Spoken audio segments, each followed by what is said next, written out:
তা আপনি যে লাইনের মানুষ, আপনি সেই লাইনের দায়িত্বে থাকুন, সমাজে উন্নতি হবে। আর আপনার লাইন ছাড়া যদি আপনি অন্য লাইনেও যদি দায়িত্ব গ্রহণ করতে চান, তাহলে সারা পৃথিবীর সব থেকে বোকা মানুষ আপনি। এটা আপনাকে বলে দিয়ে গেলাম। আমাকে মাদ্রাসা প্রতিষ্ঠানের লোকেরা কেউ থাকলে বলবে টাকা দিয়ে এনে সর্বনাশ করে দিয়ে চলে গেল। সর্বনাশ নয়, আপনাকে ভাবার জন্য বলে দিলাম, ভাবুন, একদম মনে মনে ভাবুন। আল্লাহু আকবার। আল্লাহ তুমি জাতিকে সঠিকভাবে বোঝার তুমি তৌফিক দান করো, আমিন। যে একটা 16 দলীয় ফুটবলের ম্যাচ চলছে, 16 দলের একটা ফুটবল খেলার ম্যাচ হচ্ছে। তা আমাকে সম্মান দিয়ে যে খেলাটা পরিচালনা করছে আর কি কমিটি, তারা ওই রেফারি করার বাঁশিটা হাতে তুলে দিয়ে বলছে, হুজুর আপনি কলকাতা থেকে এসেছেন, আপনি রেফারিটা আজকে করুন। আমাকে বলছে আপনি রেফারি করুন। আচ্ছা, আমি কিন্তু হ্যান্ডবল কাকে বলে জানি না, কিভাবে থ্রো করতে হয় এই জ্ঞান আমার নেই, অফসাইড কাকে বলে এই জ্ঞান আমার নেই। বোঝার চেষ্টা করুন। তাহলে আমার হাতে যদি সম্মানীভাবে বাঁশিটা তুলে দেওয়া হয়, ম্যাচ শেষ পর্যন্ত সঠিক পরিচালনা হবে না মাঝখানে 3-4টা লোক মালদা হসপিটালে ভর্তি হয়ে যাবে? কোনটা? হসপিটালে ভর্তি হয়ে যাবে। তার মানে বোঝা গেল আমি মমতাজুল ইসলাম, আমি বক্তা, আমাকে বক্তব্যের কাজে লাগানো উচিত, আমাকে রেফারির কাজে লাগানো যাবে না। সারা পৃথিবীতে আমাদের উপরে যত বিপর্যয় বা আমরা যত বিপদের সম্মুখীন, সেটা যে কোনো বিপদ হোক, শারীরিক হোক, সাংসারিক হোক, সামাজিক হোক, রাষ্ট্রীয় হোক, গ্রাম্য হোক, পঞ্চায়েত ভিত্তিক হোক, যে কোনো বিপদ আমাদের উপরে যা কিছু আসছে, তার দুটি মাত্র কারণ। একটা হচ্ছে এই পবিত্র আল কোরআনকে মান্যতা না দেওয়ার কারণ, আর দ্বিতীয় কথা হচ্ছে যে রাসূল সাল্লাল্লাহু আলাইহি ওয়াসাল্লামের আনুগত্য, অর্থাৎ ওনার কথা মতো না চলার কারণ। সারা পৃথিবীতে আদম আলাইহিস সালাম থেকে শুরু করে ঈসা আলাইহিস সালাম পর্যন্ত যত নবী এবং রাসূল এসেছিলেন, তার অনেক উম্মতদেরকে পৃথিবীতে আযাব দিয়ে আল্লাহ সুবহানাহু ওয়া তাআলা ধ্বংস করে দিয়েছেন। মারাত্মক মারাত্মক আযাবের কথা কোরআনে লিপিবদ্ধ আছে। তার একটাই মাত্র কারণ, ফাসাও রাসূলা, তারা তাদের রাসূলদেরকে অমান্য করেছে, অস্বীকার করেছে, অবজ্ঞা করেছে। এই কারণে এখন বর্তমানে আমাদের কাছে কিন্তু রাসূল নেই, কোনো নবী নেই। আছে? আছে? নেই। আমরা বর্তমানে নবী রাসূলের অনুপস্থিতিতে দুটো জিনিসকে অবজ্ঞা করেছি। এই কারণে আমাদের উপরে যত রকমের বিপর্যয় দেখতে পাচ্ছেন, এর দুটি মাত্র কারণ। এক হচ্ছে মুহাম্মদ সাল্লাল্লাহু আলাইহি ওয়াসাল্লামের দেওয়া বাণী অর্থাৎ হাদিস, এটাকে ইনকার করা বা অমান্য করা। দুই, এই যে আল উলামা ওয়ারাসাতুল আম্বিয়া, উলামারা হচ্ছে আম্বিয়াদের ওয়ারিস। বর্তমানে আলেম ওলামাদেরকে যথাযথভাবে সম্মানের জায়গাতে না রাখা আমাদের বর্তমানে অধঃপতনের এই দুটি মূল কারণ। এবার আপনাদেরকে বলছি, আমাদের কিছু কৃতকর্ম কোরআনের সঙ্গে মারাত্মকভাবে সংঘর্ষ, যেগুলো মেনে নেওয়া খুব কঠিন, খুব কঠিন। আল্লাহু আকবার। আপনাকে আমি একটা আয়াতের কথা বলছি।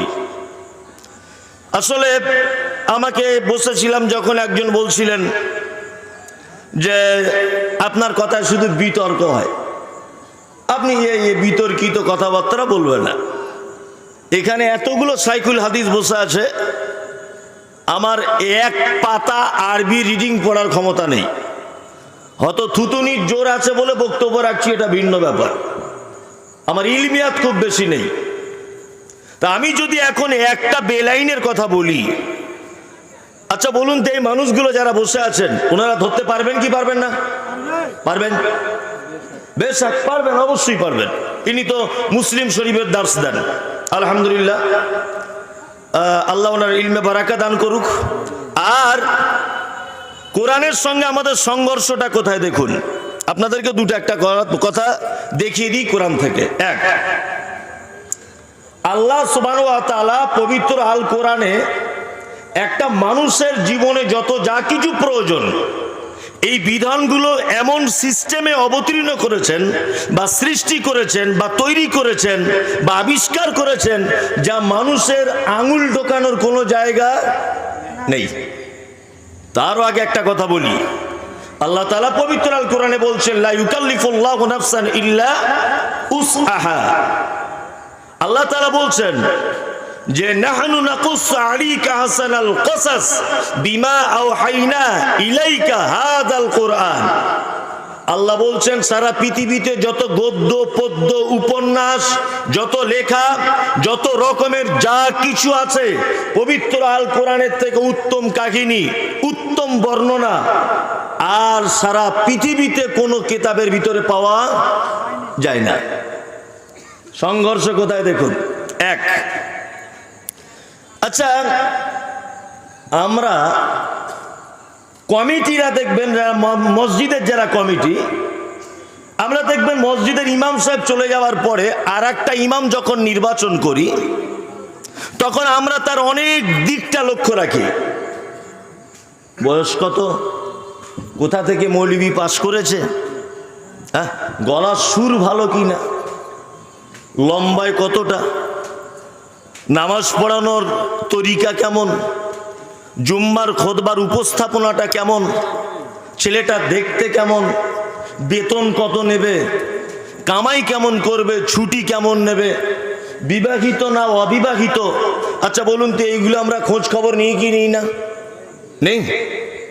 আপনি হাদিস এবং কোরআনে এক জায়গাতে আপনি এই পদ্ধতি উল্লেখ দেখাতে পারবেন না যে ইমাম হতে গেলে বিয়ে করা হতে হবে না অবিবাহিত হতে হবে, বেতন কত চাইবে, সপ্তাহে ছুটি কটা নিতে হবে, ইমাম সাহেব বেটে হবে না লম্বা হবে, গলার সুর ভালো হবে না খারাপ হবে, বক্তব্য বেশ সুর করে জুত করে রাখতে পারবে কিনা, এইরকম হাদিস কোরআনে ইমাম নির্বাচনের কথা বলা নেই। একটা কথা বলা আছে এইভাবে যে তোমাদের ভিতরে যে কোরআন সব থেকে বেশি ভালো জানে সেই ইমামতি করবে, তাতেও যদি সমান হয়ে যায় যে পরেশগারিতায় বেশি সেই ইমামতি করবে, তাতেও যদি সমান হয়ে যায় যে বয়সের বেশি ভালো কোরআন জানে সেই ইমামতি করবে। এতটুকুই। তাই আল্লাহ সুবহানাহু ওয়া তাআলা ইমাম নির্বাচনের ব্যাপারে কোথাও কিন্তু কথা বলেননি। আল্লাহ সুবহানাহু ওয়া তাআলা ইমামদের ব্যাপারে নির্বাচনের কথা না বলে উনি বলছেন যে মসজিদ পরিচালনা করবে কারা, কমিটি কারা হবে, আল্লাহ কমিটি নির্বাচন করে দিয়েছেন। বোঝার চেষ্টা করুন, মানে আল্লাহ এটা জানে যে কমিটি যদি ভালো হয় ইমাম এমনি ভালো হবে। আল্লাহ সুবহানাহু ওয়া তাআলা কমিটি নির্বাচন করেছেন। কি না, ওই লোক আল্লাহর ঘরকে আবাদ করবে, ওই লোক মসজিদের দায়িত্বে থাকবে, ও তত্ত্বাবধানে ওই লোকটা থাকবে। কে সে? যে আল্লাহ ছাড়া কাউকে ভয় করে না, 5 ওয়াক্ত সালাত আদায় করে, যাকাত বুঝে দেয়, কিয়ামতের প্রতি বিশ্বাস রাখে, আল্লাহর প্রতি যার বিশ্বাস রয়েছে, এই লোকটা মসজিদ পরিচালনার দায়িত্বে থাকবে। এক জায়গাতে বলা হয়নি যে ইমাম সাহেবের বর্ণনাটা কেমন। তার মানে আল্লাহ এটা জানে। আমাদের গোটা সমাজটা কোরআন এবং হাদিসের বিপরীত দিকে চলছে। চলছে কি চলছে না? বলুন, চলছে কি চলছে না? আমরা হাদিস কোরআন দিয়ে সামাজিকভাবে ইমাম যাচাই করছি, অথচ কোরআন দিয়ে কমিটি যাচাই করতে পারছি না। আল্লাহু আকবার। কমিটি যাচাই করছি, নামাজ পড়ুক আর না পড়ুক, টাকা বেশি আছে তুমি মোতাল্লি হয়ে যাও, হ্যাঁ তুমি মোতাল্লি হও। আল্লাহু আকবার। পবিত্র আল কোরআনের সঙ্গে আমাদের কেমন সংঘর্ষ দেখুন। তারপরে আমি সূরা আরাফের হালকা একটু তাফসীর করে দিব। এক, আল্লাহ সুবহানাহু ওয়া তাআলা পবিত্র আল কোরআনের ভিতরে বলছেন, কুল, নবী আপনি বলুন, হাল ইয়াস্তাবিল্লাযীনা ইয়ালামুনা ওয়াল্লাযীনা লা ইয়ালামুন, যারা জানে আর যারা জানে না, আপনি বলুন তারা কি সমান? কথা বলুন তো, যারা জানে আর যারা জানে না এরা কি সমান? আচ্ছা, কি জানার কথা বলা হচ্ছে? হ্যাঁ, এইটা, তাই তো? এক কথাতে দ্বীনের জ্ঞান, তাই তো? যারা জানে না আর যারা জানে উভয় সমান নয়। আল্লাহ তাআলার ভাষা শুনুন। আল্লাহ তাআলা বলছেন কুল, অন্যত্তরে বলছেন হাল ইয়াস্তাবিল আ'মা ওয়াল বাসীর ওয়াজ যুলুমাতি ওয়ান নূর। আল্লাহ নবীকে আবার বলছেন, নবী একজন চক্ষু লোক, চক্ষু বিশিষ্ট লোক আর একজন চক্ষুহীন লোক, এরা দুজন কি সমান? সমান। তার মানে বোঝা যাচ্ছে যাদের দ্বীনের জ্ঞান নেই এরা অন্ধ। এ কথা কে বলছেন? আল্লাহ। কোরআনের সঙ্গে আমাদের কেমন সংঘর্ষ দেখুন। এসব কথা বললে এখন বলবে যে মমতাজুল ইসলাম কমিটির বিপক্ষে, মাদ্রাসার বিপক্ষে, মসজিদের বিপক্ষে। আরে গোলাম হোসেন, আমি কারুর বিপক্ষে নয়। আপনার বেটির সঙ্গে আমার বেটার বিয়ে দেওয়া আছে, আপনার জমির পাশে আমার জমি আছে, আপনি আমার কাছে 10 লাখ টাকা পান, আপনার সঙ্গে কোনো শত্রুতা আছে, আপনার বিপক্ষে কেন বলতে যাব? আমি এই বাস্তব সমাজের রোগগুলো তুলে ধরছি। আল্লাহ তাআলার ভাষা হচ্ছে যারা দ্বীনের জ্ঞান রাখে না এরা কি? অন্ধ। আমি মমতাজুল ইসলাম চোখে দেখতে পাই না, একদমই দেখতে পাই না। তা রাত্রিবেলা আমার হাতে একটা লাইট দেওয়া হলো আর বলা হলো যে মমতাজ কাসেমি সাহেবকে একটু মেন রোড পর্যন্ত পৌঁছে দাও। আচ্ছা বলুন তো, আমার পক্ষে ওই লোকটার মেন রোড পর্যন্ত পৌঁছানো সম্ভব? সম্ভব? আমি তো অন্ধ লোক। অন্ধ লোক না, আমি অন্ধ। আমার লাইটই কি দিনই বাকি রাতই বাকি? আমি ওনাকে সঠিক রাস্তায় পৌঁছাতে পারবো না। সারা পশ্চিম বাংলার যত শিক্ষা ব্যবস্থা আছে, এই মাদ্রাসাগুলো এখান থেকে কিসের শিক্ষা হয়? কোরআন এবং হাদিসের। তাহলে আমরা একবার খুব নিখুঁতভাবে বিচার করব। আল্লাহ বলছেন যারা এর জ্ঞান রাখে না তারা অন্ধ। মাদ্রাসা মানে দ্বীনের আলো এখান থেকে ছড়ায়, তাই তো? তাহলে অন্ধ লোকের হাতে যদি আলোর দায়িত্ব দেওয়া হয় বা এই ডিপার্টমেন্টটা যদি দেওয়া হয়, বলুন দেখি এটা সহজভাবে চলবে কি চলবে না? চলবে? কথা বলছেন না কেন? চলবে? কখনোই চলবে না। সারা পশ্চিম বাংলার মাদ্রাসাগুলো আপনি মিশনের দিকে দেখুন। মিশনগুলো আজকে 1 তলা, কালকে 2 তলা, তারপরের দিন 5 তলা, ছাত্র নিতে পারছে না। আর আপনি একটা মাদ্রাসার দিকে দেখুন, 20 বছর আগে যে পদ্ধতি দেখেছেন আজও সেই পদ্ধতি, কোনো ডেভেলপ নেই, কোনো ডেভেলপ নেই। তার কারণ কি? মিশনগুলো যারা পরিচালনা করে তারা উচ্চ জেনারেল শিক্ষিত লোক, বোঝার চেষ্টা করুন। আর মাদ্রাসাগুলো যারা পরিচালনা করছে সারা পশ্চিম বাংলাতে, আল্লাহর কসম বলছি, আপনার বিপক্ষে বলছি না, এগুলো বিবেচনা করুন। যারা এই সংস্থা বা এই মাদ্রাসা, এই প্রতিষ্ঠানগুলি যারা পরিচালনা করছে, আল্লাহর ভাষাতে 95% অন্ধ লোক। ঠিক বলছি না ভুল বলছি?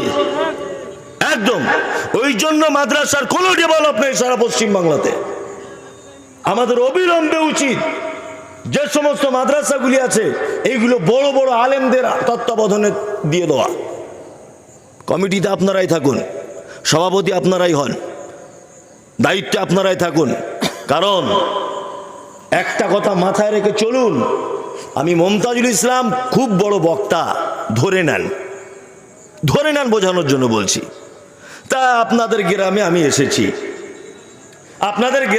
এসেছি, লোক আমাকে শুধু দেখতে আসছে, মোবাইলে ফটো তুলছে, অনেক সম্মান করছে। তা আপনাদের গ্রামে এসে দেখছি যে একটা 16 দলীয় ফুটবলের ম্যাচ চলছে। 16 দলের একটা ফুটবল খেলার ম্যাচ হচ্ছে। তা আচ্ছা, আমাকে সম্মান দিয়ে যে খেলাটা পরিচালনা করছে আর কি কমিটি, তারা ওই রেফারি করার বাঁশিটা হাতে তুলে দিয়ে বলছে, হুজুর আপনি কলকাতা থেকে এসেছেন, আপনি রেফারিটা আজকে করুন। আমাকে বলছে আপনি রেফারি করুন। আচ্ছা, আমি কিন্তু হ্যান্ডবল কাকে বলে জানি না, কিভাবে থ্রো করতে হয় এই জ্ঞান আমার নেই, অফসাইড কাকে বলে এই জ্ঞান আমার নেই। বোঝার চেষ্টা করুন। তাহলে আমার হাতে যদি সম্মানীভাবে বাঁশিটা তুলে দেওয়া হয়, ম্যাচ শেষ পর্যন্ত সঠিক পরিচালনা হবে না মাঝখানে 3-4টে লোক মালদা হসপিটালে ভর্তি হয়ে যাবে? কোনটা? হসপিটালে ভর্তি হয়ে যাবে। তার মানে বোঝা গেল আমি মমতাজুল ইসলাম, আমি বক্তা, আমাকে বক্তব্যের কাজে লাগানো উচিত, আমাকে রেফারির কাজে লাগানো যাবে না।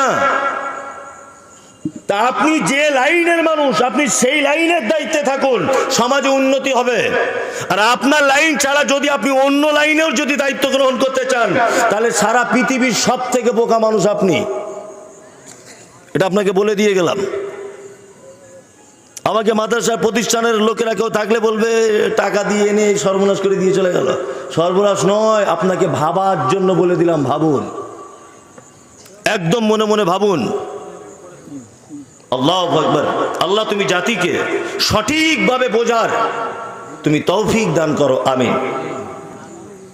সব থেকে বড় কথা হচ্ছে এই যে আমি যদি এখন ডাক্তার হই, তাহলে আমার কাজ হচ্ছে যে রুগীর রোগ নির্ণয় করতে হবে, তাই তো? তা আমি এখন ছোটখাটো একটা সমাজের ডাক্তার, ধর্মীয় ডাক্তার, তাহলে আমার তো এটা লক্ষ্য রাখতে হবে যে রুগীর এখন বর্তমানে কোন কোন অসুস্থ বা কোন কোন রোগগুলো বেশি চাড়া দিয়ে উঠছে, তার তো ট্রিটমেন্ট আগে করতে হবে আমার। এইগুলো আগে ট্রিটমেন্ট করে আপনাদেরকে ঠিক করতে হবে, তবে সমাজে ডেভেলপ আসবে, তার আগে নয়। খুব হুঁশিয়ারি করে চালান সমাজ, যেমন তেমন করে নয়। গোটা বিশ্ব যখন এগিয়ে চলেছে, আমরা তখন বসে বিবি তালাকের ফতোয়া খুঁজেছি ফিকহ হাদিস চষে। হানাফি, সাফি, মালিকি, হাম্বলি তখনও মিটিনি গোল। এমন সময় আজরাইল এসে হাঁক দিল তল্পিতল। বাহিরের দিকে যত বেড়ে চলেছে, ভিতরের দিকে তত মুসলিম মোরা বেড়ে চলেছি গরু ছাগলের মতো। আজকের জলসার সুযোগ্য নির্বাচিত যোগ্যতম সভাপতি, প্রভুর শরণে ক্ষয় করে দাও তোমার দেহ আর মন। পথিকে এসেছে হয়েছে তোমার ধরায় আগমন। সব কিছু ফেলে চলে যাবে তুমি, আসিলে মরণক্ষণ। সাঁঝ সকালে এত ছোটাছুটি কেন বা কিসের নেশায়? সম্বল কিছু করো না জোগাড়, বসে আছো কার আশায়? বিচারের দিনে পাশে দাঁড়াবে না, বিচারের দিনে পাশে দাঁড়াবে না কেউ তো আপনজন। পথিকের বেশে হয়েছে তোমার এ ধরায় আগমন। শূন্য হাতে এসেছিলে ভবে, শূন্য হাত চলে যাবে। ধন আর জন, গাড়ি আর বাড়ি সবই পড়িয়া রবে রে, সবই পড়িয়া রবে। ছেলেরা তোমায় কবরে শোয়াবে, ছেলেরা তোমায় কবরে শোয়াবে। পরায়ে বস্ত্র সাদা কাফন, পথিকের বেশে হয়েছে তোমার এ ধরায় আগমন। সব কিছু ফেলে চলে যাবে তুমি, আসিলে মরণক্ষণ রে, আসিলে মরণক্ষণ।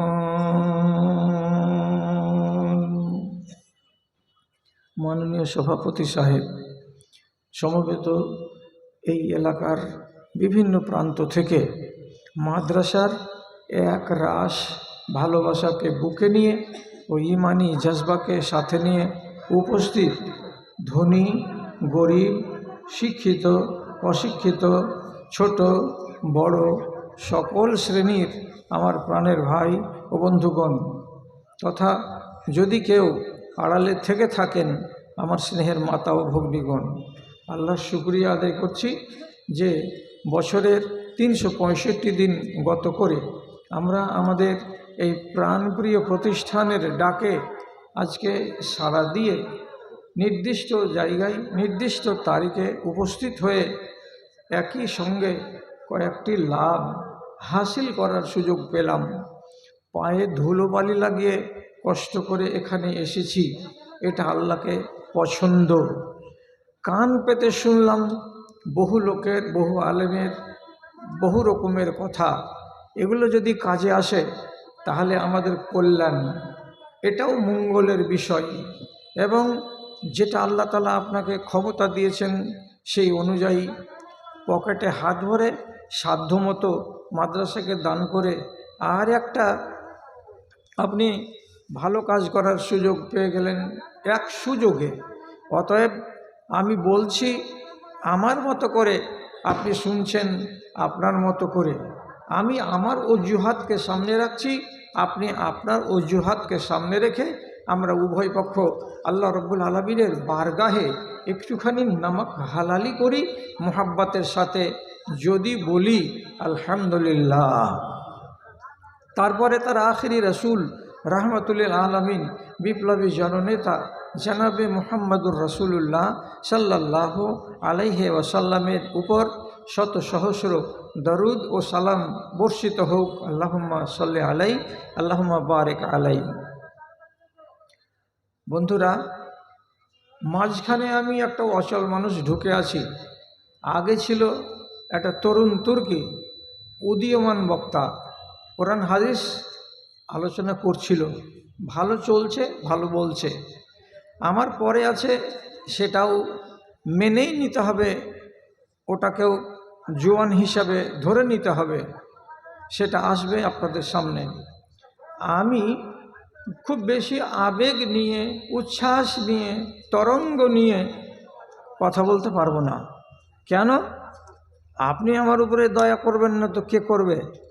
আমি 66 বছর বয়সে রান করছি, আর আমার 45তম বছর চলছে বক্তৃতার জীবনে। তাহলে এই মুখ দিয়ে কত কথা বের হয়েছে, আর কত জালসায় হাজিরি দিয়েছি, কত রাত জেগেছি, আমি নিজে তো হিসাব দিতে পারবো না। সুতরাং আমি ধীর কণ্ঠে টিপ টিপ টিপ টিপ করে কিছু কথা আপনাদের সামনে শোনাচ্ছি। কথাগুলো ফালতু বলবো না ইনশাআল্লাহ। এগুলোকে একটু হেফাজত করবেন, কাজ হবে আপনারও, লাভ হবে আমারও। আমি শুরু করলাম সূরা ইউসুফের 39 নম্বর আয়াত দিয়ে। আয়াতটার তর্জমা করে দিই, প্রাসঙ্গিক দুটো কথা আপনাকে বলে দিই। হজরতে ইউসুফ আলাইহিস সালাতু ওয়াস সালামকে জেলে ঠুকে দেওয়া হয়েছিল একেবারে তরুণ বয়সে। মুফাসসিরিন কেরাম বলছেন তখন তার বয়স মেরে কেটে খুব বেশি হলে 16 বছর। এই বয়সের আসামি নবী ইউসুফ, তার সাথে সাথে আরও 2 জন তরুণ তুর্কি জেলে গেল ওরা আসামি হয়ে। নবী ইউসুফ আসামি হয়েছিলেন মহিলা জনিত ঘটনায়, তাকে অপবাদ দেওয়া হয়েছিল, দিয়ে জেলে ঠুকেছিল। আর এরা 2 জন অন্য অপরাধে জেলখানার ভিতরে গেছিল।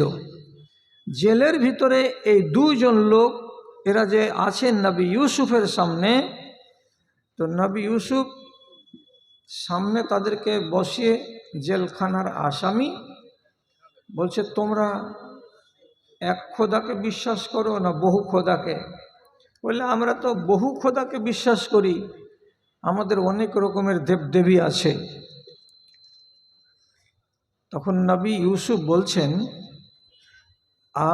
আরবাবুন মুতাফাররিকুনা খায়রুন আমিল্লাহুল ওয়াহিদুল কাহার।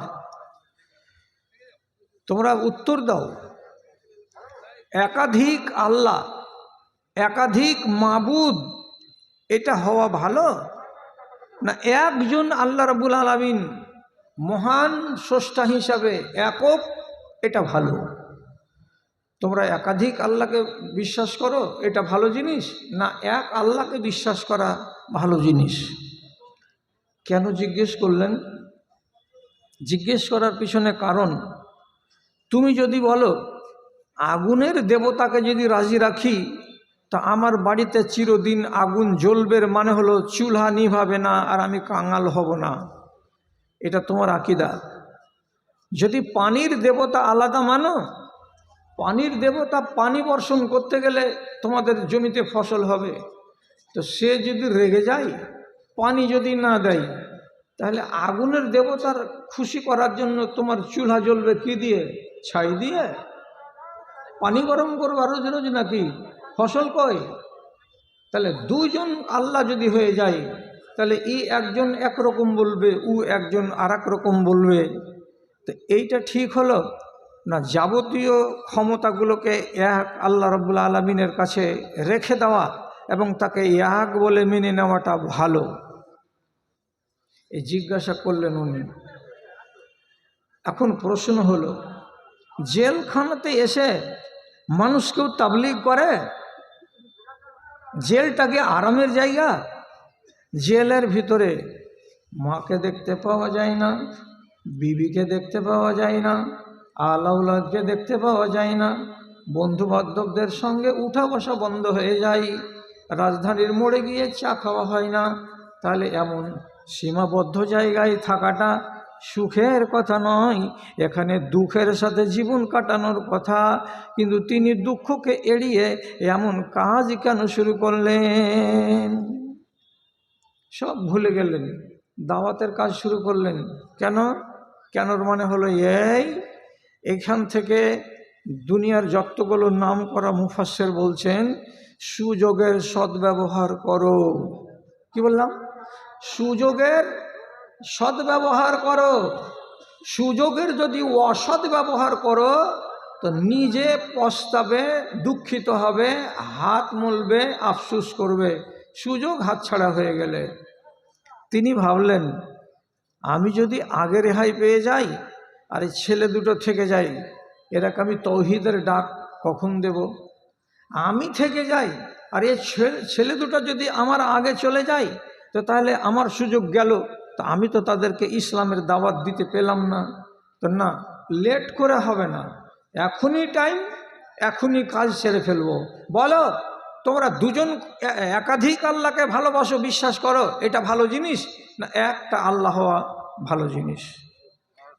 ছেলেপিলেকে শিক্ষা দেওয়ার জন্য আমাদের দেশে উর্দু ভাষাতে কিছু কিতাব আছে। ওই কিতাবগুলোর ভিতরে একখানা চামান ইসলাম বলে কিতাব আছে, ওতে আপনাকে তালিম দেওয়ার জন্য একটা কবিতা আছে। কবিতাটা কষ্ট হবে নাকি বুঝতে? এই যুগের মানুষকে তো কষ্ট হয় না। যদি দুটা খোদা হতো তো কি হতো? যদি দুটা খোদা হতো তাহলে কি হতো? এতে লেখা আছে, अगर दो खुदा होते संसार में तो दोनों बला होते संसार में, खतरनाक होता जमाने का रंग, हुआ करती हर रोज दोनों में जंग। इधर एक कहता कि भाई मेरे, रहे आज दुनिया में बारिश रहे। দুজন যদি আল্লাহ হয়, দুজন আল্লাহতে রোজ রোজ ফাটাফাটি হবে, মারামারি হবে। একজন আল্লাহ বলবে আজকে দুনিয়াতে খুব ঠান্ডা রাখবো, আর একজন আল্লাহ বলবে মানুষের কষ্ট হবে, এত বেশি ঠান্ডা দেওয়া যাবে না। একজন আল্লাহ বলবে আজকে দুনিয়াতে বৃষ্টি দেব, ঝামকাড়াকাড় বৃষ্টি, আর একজন আল্লাহ বলবে এত বেশি বৃষ্টি দিও না, ফসলের ক্ষতি হবে। ওরা দুজনে যখন মত মিলবে না, তখন লড়ালড়ি হবে, ফাসাদ হবে, আর সারা দুনিয়াটা তাহাস নাহাস হয়ে যাবে, বরবাদ হয়ে যাবে। তাহলে একটাই খোদা হওয়া ভালো? উনি কেন সুযোগ নিলেন? এদেরকে আমি পাবো কি পাবো না আল্লাহ জানে। পহিলা সুযোগেই কাজ একদম উদ্ধার করে নিব আমি। আপনাকে যদি আমি বলি হরিশ্চন্দ্রপুর স্টেশনে একটা ট্রেন আছে 7:10 এটা লোকাল, আর একটা ট্রেন আছে 7:50 ওটা এক্সপ্রেস। আপনি বললেন ধুর লোকালে যাব না, এক্সপ্রেসে যাব। যেটা লোকাল ও 8:30টার সময় মালদা পৌঁছে গেছে, আর পরে এটা যখন চলে গেছে তখন আপনাকে মাইকে অ্যানাউন্স করছে স্টেশন থেকে যে আজকের এক্সপ্রেস গাড়িটি 1.5 ঘন্টা লেট চলছে, দেরি চলছে, তার জন্য আমরা দুঃখিত। এখন বসে বসে কী করবে? ভ্যারান্ডা ভাজো, পোষাবে না যে শালা আগেরটা ধরো ভালো ছিল জি চাষা।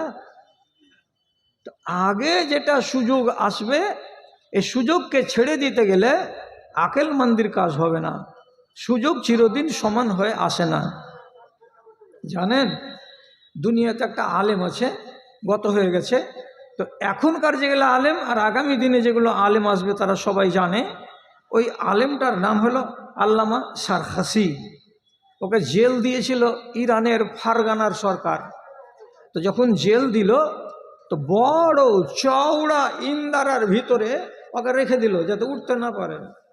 সারাদিন থাকবে, রাত যখন হবে ইন্দারা থেকে উঠিয়ে পায়ে বেড়ি লাগিয়ে ছেড়ে দেবে, পালাতে যেন না পারে। এখন ওর ছাত্ররা বলছে এত বড় আলেমকে যে জেলে ভরলা, তা আমাদের লেখাপড়া তো সব চলে গেল রসাতলে। উনি তখন বললেন তোমাদের সরকারকে বলো আমার মুখটাকে যেন খোলা রাখে, আর তোমরাকে যেন জেলখানাতে হাজির হতে দেয়। আমি আমার এলেম তোমাদেরকে ঠিকই দিতে থাকবো। তো ছাত্ররা ইন্দারার চারিপাশে খাড়ো হতো, একটা নয় দুটা নেই, 50, 60, 70টা করে। আর উনাদের ওস্তাদ ইন্দারাতে এতখানি নিচে গাঢ়াতে ওখান থেকে এরকম করে টুটি ছেড়ে ছেড়ে ছেড়ে ছেড়ে বলতো, হ্যাঁ এটা হবে এই আর ওইটা হবে এই, এটা তো রসুল এই বলেছেন, ওটা তো রসুল্লাহ ওই বলেছেন। উনি বলেই যাচ্ছেন আর ছাত্ররা সব লিখেই যাচ্ছে। তো জেলখানার ভিতরে থেকে উনি যে ফেকা নামের এখানে কিতাব লিখলেন আল মাবসুত। এই কিতাবখানা হলো 30 খণ্ডে। জেলে যদি শুয়ে শুয়ে খালি নিন পড়তো আর চা খেত আর ভাত খেত, যে শালা যেদিন টাইম পাবো ছুটি ছাড়ান পাওয়ার সেদিনই বের হব, তাও হতো। কিন্তু জেলখানার এই সুযোগকে কাজে লাগিয়ে তিনি লেখাপড়া চালু রাখলেন। এমন একখানা বই দুনিয়াকে দিয়ে গেলেন, আজ পর্যন্ত দুনিয়ার বড় বড় লাইব্রেরিতে তার বই রাখা আছে আল মাবসুত। আর সেই বইখানিকে তিনি লিখলেন জেলের কাল কুঠরিতে। সুযোগকে হাতছাড়া করবেন না। এবার আপনাকে আপনার কাজের একটা কথা বলছি, তা কি আপনার ডান কাঁধে একটা ফরিস্তা আছে, আপনার বাম কাঁধে একটা ফরিস্তা আছে। যেটা বাম কাঁধের ফরিস্তা তার কিন্তু পাওয়ার ডান কাঁধের ফরিস্তার চাইতে কম। কেন? ডান কাঁধের ফরিস্তা লিখে ভালো, অতএব সে টাইম নেবে না।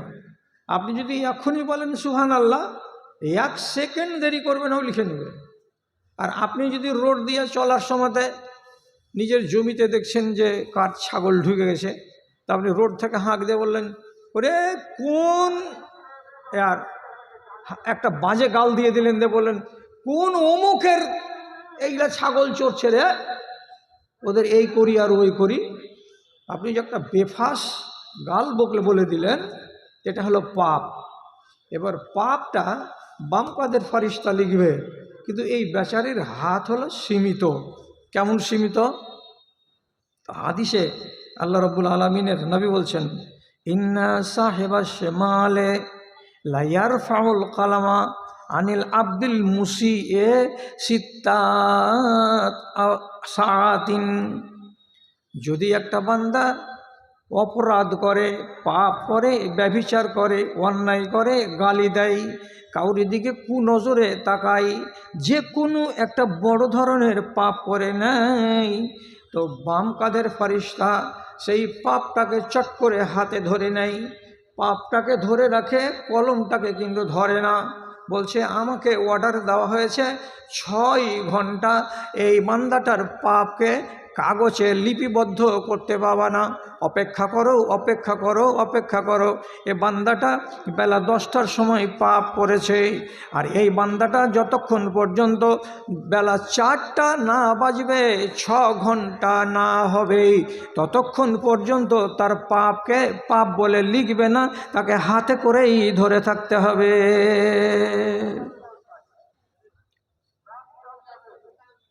তো কেন জি আল্লাহ এরকম? তো বলছে 6 ঘন্টার ভেতরে এ বান্দার মনে যদি অনুশোচনা জেগে যায়, তার মনে যদি এমন কথা জাগে, হায় আল্লাহ এটা কি করলাম, এটা এত আমার দ্বারাই অন্যায় হয়ে গেল, এই অনুভূতিটা যদি তৈরি হয়ে যায়, আর মুখ দিয়ে শুধু একবার বলে আস্তাগফিরুল্লাহ, নিয়াত করলো কোনটা? বেলা 10টার সময় যে পাপটা করেছিলাম ওইটা, আর এই নিয়াত করে সে যদি আস্তাগফিরুল্লাহ বলে দেয়, তো রব্বুল আলামিনের নাই বলছেন ইয়ালকা মিন ইয়াদিহি, সে নিজের হাত থেকে গুনাহটাকে আছাড় মেরে জমিনে ফেলে দেয়, আর ওর নামে যে পাপটা লেখার কথা ছিল পাপটাকে জীবনের মতো মুছে দেয়। আর সে যদি 6 ঘন্টা পার করে দেয় আর দিয়ে তওবা না করে, তো আল্লাহর ফেরেশতা 6 ঘন্টার মাথায় ওই পাপটাকে তখন লিপিবদ্ধ করে দেয়। তাহলে পাপ করার পরে আপনি টাইম পাচ্ছেন কতখানি? 6 ঘন্টা। আচ্ছা, পাপ করার সময় তো করে দিচ্ছেন, তো মুসলমানের বাচ্চা হয়ে আপনাদের একবারও খেয়াল আসে না যে এত বড় কাজ আমার দ্বারাই হলো, তো মুখে মুখে একবার আস্তাগফিরুল্লাহ বলি? যদি বলে দিতে পারি নিয়ত করে, তো তাহলে তো সাথে সাথে কাজ হতে। পারছি না কেন? আচ্ছা, ভান্ডারিতে যারা, ও ভান্ডারি, ভান্ডারিতে যে মাইকটা আছে, তুমি কি ওখানে বক্তৃতা চালাবা নাকি? তুমি মাইকটা পেয়েছো তো এত রাত ব্যবহার করছো কেন?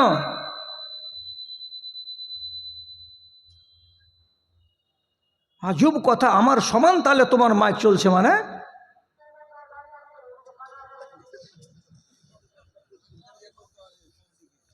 কেউ ভলান্টিয়ারের আগে বলো না, ওকে একটু সাবধান করো না। আর হাগা মুতা ছুঁচা সবই কথা কেন মাইকে বলছে? আজব ধরনের কথা। তো বলছিলাম সুযোগটা নিতে হবে। এক সাহাবী বেলা 10টার সময় খেজুরের বাগানে কাজ করছে, তো ওর বাগানের পাশ দিয়ে একটা যুবতী চলে যাচ্ছে। সাহাবী খবরদার গাল দিবেন না এবং মন্দ কথা মনের ভেতরে চিন্তাও করবেন না, এটা সাহাবী মানুষ, তো চলে যাচ্ছে।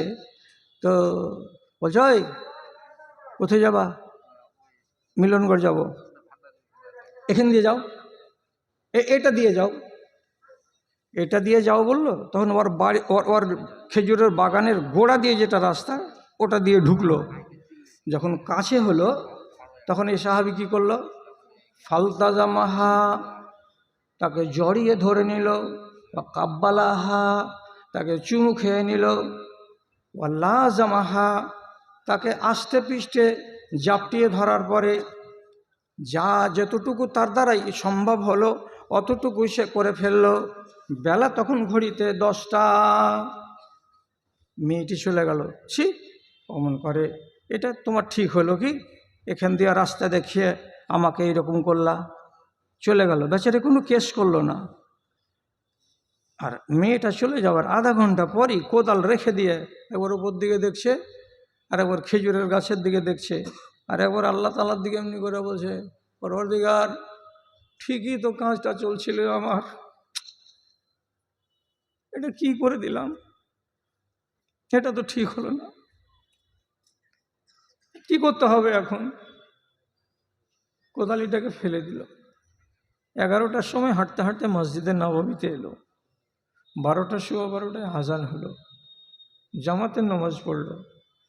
নামাজ পড়ার পরে রসুল্লাহর কাছে আসামি বেশে বলছে, ইন্নি ফাল তো কাজা ওয়া কাজা ফাফাল বি মা শেতা। আল্লাহ রসুল, খেজুরের বাগানে কাজ করছিলাম, আমি একটা মানুষ, আমার সামনে একটা মেয়ে ছেলে যাচ্ছিল, নিজেকে সামলাতে পারলাম না, কাব্বাল তোহা ওয়াল্লাযামতুহা গায়রা আন্নী লাম উজামিউহা।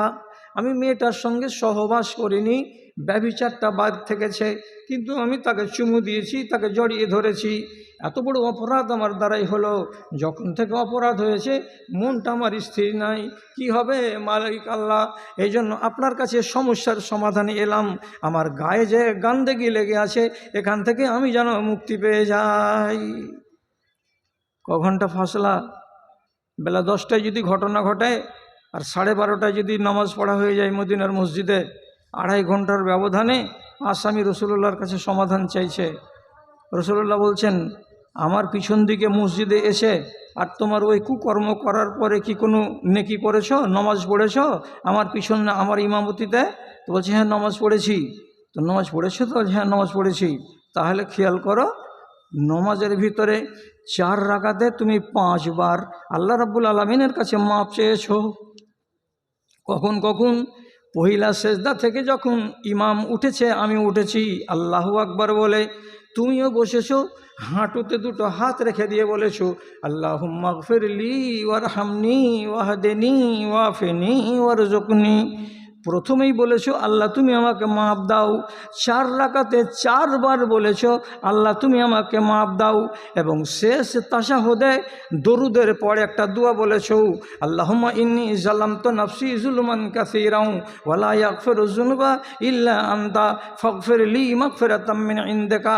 এখানে তুমি আল্লাহর কাছে একবার মাপ চেয়েছো, 5 বার তোমার মাপ চাওয়া হয়ে গেছে। সুতরাং আল্লাহ রাব্বুল আলামিন তোমার যেটা গুনাহ খেজুরের বাগানে হয়েছিল সেই গুনাহটাকে মাফ করে দিয়েছেন। মনটাকে ঠান্ডা করে বাড়ি যাও। কি শিখলাম? কি শিখলাম? 6 ঘন্টা আল্লাহ আমাকে সুযোগ দিয়েছেন। সেখানে সাহাবায়ে কেরাম 2.5 ঘন্টাও টাইম নিলেন না, 3 ঘন্টাও টাইম নিলেন না।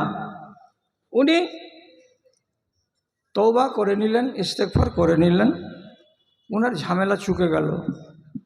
সাহাবীদের যুগ থেকে আজকের যুগটা হলো 1450 বছরের ব্যবধান। তখনকার ঈমান আর এখনকার ঈমান কি এক? তা নয়। তাহলে আমাদের ভেতরে এই জজবাটা কত বেশি হওয়া দরকার ছিল আপনি নিজে বলেন। গুনাহ হবে, হোক, এটা আমি বলছি না, গুনাহ হবে। কেন? যে আমরা হলাম বানি আদম। কোনো বানি আদম আপনার এই এলাকার যদি বলে আমি গুনাহ করি না, তাহলে সাদা কাগজ দিচ্ছি, লিখে দাও তুমি ফরিস্তার জাত, লিখতে পারবে না? তোমাকে লিখতেই হবে আমি আদমের ছেলে। আর বৈশিষ্ট্যটা কি, এ কথাটা মগজের প্রথম সারিতে লেখেন। তা কি? ফরিস্তারা জীবনে কোনো দিন অপরাধ করে না। হলো 1। 2 নম্বর এবার আসুন, যারা যে অপরাধ করে আর অপরাধ করার পরে আবার হটকারি করে, আমি ভুল করেছি এ কথাটা যে স্বীকার করে না, তারা জাতিতে হলো শয়তান। আর যারা অপরাধ করে আর করার পরে এসে স্বীকার করে, আমি বুঝতে পারিনি বেখেয়ালে অমুক টাইমে এ অপরাধটা করেছি, এখন আমি বুঝতে পেরেছি, তার জন্য আমি ক্ষমা প্রার্থনা করছি। যারা এমন মানসিকতা রাখে তাদেরকে বলা হয় ইনসান। এবার 3টা জিনিস যদি আপনার বুঝে এসে থাকে তাড়াতাড়ি করে বলুন। ফরিস্তারা জীবনে কোনো পাপ করে না, ভুল করে না। আপনি যদি দাবি করেন যে আমি ভুল করি না, তাহলে আপনার নাম কি ফরিস্তাদের অন্তর্ভুক্ত? না। তাহলে আপনি পাপ করেন, এটা সাব্যস্ত। পাপ করার পরে কি আপনার জেদি মনোভাব আছে? দূর, দেখা যাবে বুড়াতিকালে দোয়া দুরুদ করব, করে মাফ করে নিব। তাহলে এই জেদি মনোভাবটা হচ্ছে কার? তো ইবলিশ শয়তানের। আপনার চরিত্র হলো ইবলিশের। আর যদি বলেন ভুল হয়েছে, ভুলের টাইমে আমি এখন খাকসারি প্রকাশ করছি, তাহলে এটা হলো ইনসানের চরিত্র। আর এটা হলো সবচাইতে ভালো চরিত্র, এটার গুণ গাওয়া হয়েছে। এই ভালো চরিত্রটা আপনার ভেতরে যদি থাকে তাহলে আপনি প্রশংসিত ইনসান। কেন বললাম? হাদিস রাসূলুল্লাহ বলছেন কুল্লু উম্মতি কুল্লু বানি আদম খাত্তাউন। দুনিয়াতে যত আদমের বেটা বেটি ছেলে মেয়ে আছে সবাই গুনাহগার। সবাই গুনাহগার। হট, এই ওখান থেকে হট হট, আগামী দিনের ফেতনা এগুলা। সবাই গুনাহগার, কিন্তু রাসূলুল্লাহ আবার কি বলছেন?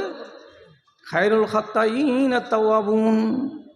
যত পাপী আছে সমস্ত পাপীদের ভেতরে হাই কোয়ালিটির লোক কোনটা, সব থেকে ভালো পাপী কোনটা?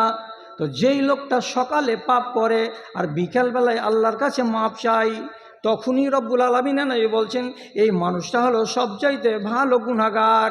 কেন? আল্লাহ রব্বুল আলামিন বলছেন তোমার চরিত্র এক আর আমি আল্লাহ আমার চরিত্র এক। কি দিয়ে বুঝাবো কথাটা? রব্বুল আলামিন যেটা ভাষা বলেছেন তাই বলছি। বান্দার কাজ হলো পাপ করা, আল্লাহর কাজ হলো মাফ করা। মনে থাকবে, মনে থাকবে। বান্দার কাজ হলো পাপ করা, আল্লাহর কাজ হলো মাফ করা। বসে থাকলে হবে না, সুযোগটা নিয়ে নিতে হবে। শুক্রবারের গুনাহকে সোমবারে, সোমবারের গুনাহকে মঙ্গলবারে, লেনদি করতে গেলে খেসারতটা দিতে হবে বেশি। সুযোগ কাকে বলে ভালো করে বুঝেন। রাসূলুল্লাহ বলছেন 6টা জিনিস আছে এমন, 5টা জিনিস আছে এমন, এগুলোকে তোমরা বুঝতে চেষ্টা করো। কি কি? তোমার যৌবনকালকে আল্লাহর দান মনে করো, বৃদ্ধ বয়স আর আসার আগে। এক, তোমার ধনকে, তুমি এখন যে ধনী হয়েছ এই ধনের অবস্থাকে আল্লাহর নিয়ামত মনে করো গরিব হয়ে যাওয়ার আগে। তারপর তুমি যখন স্বাস্থ্যবান হয়ে আছো এই স্বাস্থ্যকে আল্লাহর দান মনে করো অসুখ হয়ে যাওয়ার আগে। আর তুমি যে এখন বেঁচে আছো তোমার বেঁচে থাকা অবস্থাটাকে আল্লাহর দান মনে করো তুমি মরে যাওয়ার আগে।